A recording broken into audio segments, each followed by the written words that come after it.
Itu sebenarnya satu hal yang perlu dari sejak saya Menko Polhukam, yaitu bahwa TNI boleh ditugaskan di kementerian lembaga atas permintaan dari institusi tersebut atas persetujuan Presiden.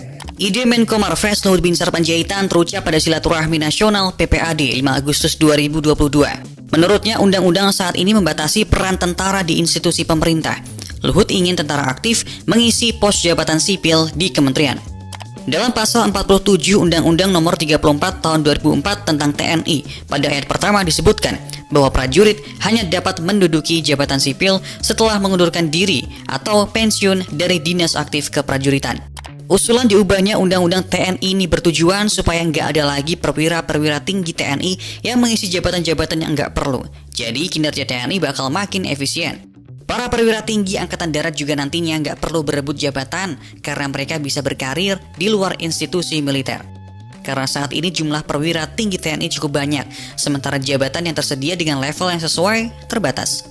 Ide kebijakan pemerintah memperbolehkan TNI menduduki jabatan sipil menuai kritik beberapa tahun terakhir sebab dinilai mencederai reformasi. Sebagaimana diketahui, salah satu tuntutan reformasi adalah penghapusan dui fungsi ABRI. Dui fungsi ABRI yakni peran tentara dalam kehidupan pemerintahan sipil di luar urusan pertahanan, termasuk rangkap jabatan militer di pemerintahan saat Orde Baru. Bahkan nggak hanya di jabatan pemerintahan sipil, saat itu dui fungsi ABRI juga memberikan jatah tentara untuk bisa duduk di parlemen lewat fraksi ABRI. Dan jelas sekali cita-cita itu bahwa anggota militer aktif tidak boleh menduduki jabatan sipil. Itu satu prasyarat pertama ya.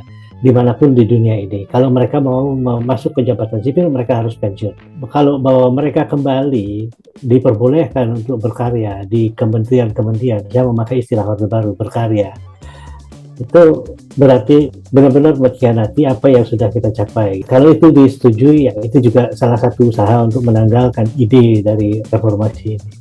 Menyedihkan sebetulnya. Sekali militer berada di dalam wilayah sipil gitu ya, mereka akan terus-menerus ini akan bergulir ya, satu dari kementerian terus kemudian ke bawah, akan membantu gubernur, akan membantu bupati, sampai akhirnya militer aktif bisa menjadi gubernur atau menjadi bupati begitu ya, terutama dalam pengangkatan sekarang kan banyak penjabat-penjabat. Saya kira masalah personel TNI ini adalah masalah besar di dalam TNI ya, ini bukan masalah sipil, di dalam TNI. Jadi tidak seharusnya dunia sipil, dunia birokrasi sipil, dunia pemerintahan sipil itu menanggung beban militer. Ya, militer yang harus berbenah sendiri. Mereka yang punya problem. Ya, juga dalam sistem kepangkatan, dimanapun juga di dunia, tidak semua lulusan akademi itu menjadi perbuatan Irjen FS yang diduga melakukan pelanggaran prosedur dalam penanganan tindak pidana meninggalnya Brigadir J. Dalam pelaksanaan olah TKP, seperti Pak Kapolri sampaikan, ya, terjadi misalnya pengambilan CCTV dan lain sebagainya. Ini nanti rekan-rekan, saya tidak mau menyampaikan terlalu terburu-buru. Saya menunggu. Irjen Pol Verdi Sambo resmi ditempatkan secara khusus di Markas Komando Brimob Polri di Kelapa II, Depok, Jawa Barat. Meski Polri telah merilis bahwa Sambo diduga lakukan pelanggaran prosedur, namun Korps Bayangkara belum mau membeberkan apa bentuk pelanggaran prosedur yang Sambo lakukan. Namun seperti yang diketahui, insiden penghilangan dan perusakan CCTV di TKP adalah salah satu hal yang menghambat penyelidikan kematian Brigadir Yosua. Sambo juga belum ditetapkan sebagai tersangka.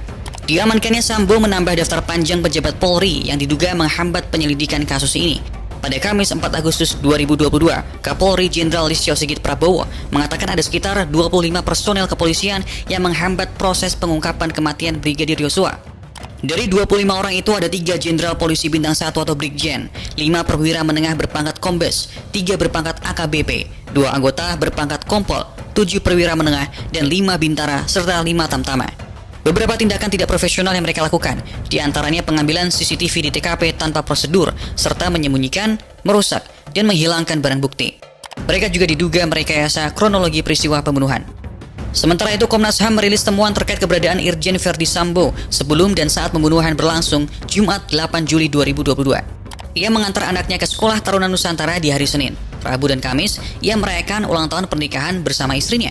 Lalu Sambo kembali ke Jakarta pada Kamis pagi bersama seorang ajudan. Sambo tak ikut rombongan istrinya yang kembali ke Jakarta naik mobil pada Jumat 8 Juli 2022. Di hari Jumat, seluruh rombongan melakukan tes PCR di rumah pribadi Sambo di Saguling 3. Namun ketika rombongan berpindah ke rumah dinas alias TKP di Duren 3, Sambo tak ikut rombongan itu. Taufan hanya mengungkapkan bahwa dari versi penyidik kepolisian, Sambo kemudian menuju rumah dinas karena istrinya menelepon tentang baku tembak yang terjadi. Pada 7 Agustus kemarin, tim Sus Polri menangkap sopir dan ajudan istri Verdi Sambo. Direktur Tindak Pidana Umum Mabes Polri, Andi Rian, mengungkap inisial keduanya, yakni Barada RE dan Brigadir RR. Di hari yang sama, untuk pertama kalinya istri Verdi Sambo, Putri Chandrawati, muncul ke publik.